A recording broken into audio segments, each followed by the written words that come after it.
Hi friends, this is Hari. Cinema base அப்டேட்டில் அடுத்தது ஒரு முக்கியமான அப்டேட்டோடு வந்திருக்குங்க. ஆஸ்திரேலியாவில் கூலி திரைப்படம் $4.5 லட்சம் மேலே வசூலை குவிச்சு இன்னும் ப்ரீசேல்ஸில் பார்த்தீங்கன்னாக்கா பட்டை கிளப்புன்னு இருக்குது. ஸோ இந்த $4.5 லட்சம்ன்றது fastest ever for any Tamil movie in Australia. So ஆஸ்திரேலியாவுடைய அந்த தமிழ் சினிமா வரலாற்றிலே பார்த்தீங்கன்னாக்கா இந்த $4.5 லட்சம் இவ்வளோ சீக்கிரமாக எந்த படமும் ஸ்மாஷிங் பண்ணி அடித்ததே கிடையாது. தலைவர் பட்டை எழுப்பினுக்கார். அதே போல் நம்ம தமிழ் சினிமாவை பொறுத்த வரைக்கும் மொத்த ப்ரீசேல்ஸில் பார்த்தீங்கன்னா 2வது இடத்துக்கு வந்தாச்சு ஆல்ரெடி. ஸோ இன்னும் மீதி இருக்கிறது ஒரே ஒரு இடம் மட்டும்தான், அதுவும் வந்துடும் அப்படின்ற மாதிரி சொல்லியிருக்காங்க. இன்னும் 4 நாள் இருக்குது. ஸோ கண்டிப்பாக ஒரு பெரிய சம்பவம் இருக்குது ஃப்ரெண்ட்ஸ். இது ஒரு பக்கம் போயின்னு இருக்கும்போது இன்னொரு பக்கம் லீவு.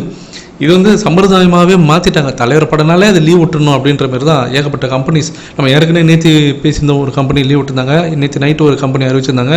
இப்போ அடுத்தடுத்து பார்த்தீங்கன்னாக்கா ஏகப்பட்ட கம்பெனிஸ் ட்விட்டரில் போனாலே ஏகப்பட்ட கம்பெனிஸ் நாங்கள் லீவ் விடுறோம், எங்கள் எம்ப்ளாய்க்கு வந்து நாங்கள் டிக்கெட்டு கொடுத்து நாங்கள் வந்து லீவும் கொடுக்குறோம், சம்பளத்தையும் கொடுக்குறோம், டிக்கெட்டும் கொடுக்குறோம். அதாவது கரும்புத்திங்க கூலி வேணுமா அப்படின்ற மாதிரி தான் இருந்தது. அதெல்லாம் பார்க்கும்போது எல்லாத்தையும் தாண்டி பட்டம் எப்படி வந்திருக்கு அப்படின்னு பார்த்தீங்கன்னாக்கா நம்ம ஏற்கனவே போட்டுட்டோம். ஈவினிங் நம்ம போட்டிருந்த வீடியோ. ஸோ அந்த விஐபி ஸ்க்ரீனிங்லாம் பண்ணிட்டாங்க. ஸோ டீம் வந்து படத்தை பார்த்துட்டாங்க, ஃபைனல் காப்பியாக அனுப்பிச்சாச்சு, எல்லாம் தேட்டருக்கு அனுப்பிச்சுருக்காங்க.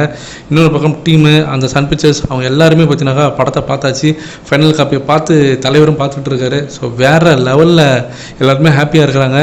சம்பவம் லோடிங் ஃப்ரெண்ட்ஸ்.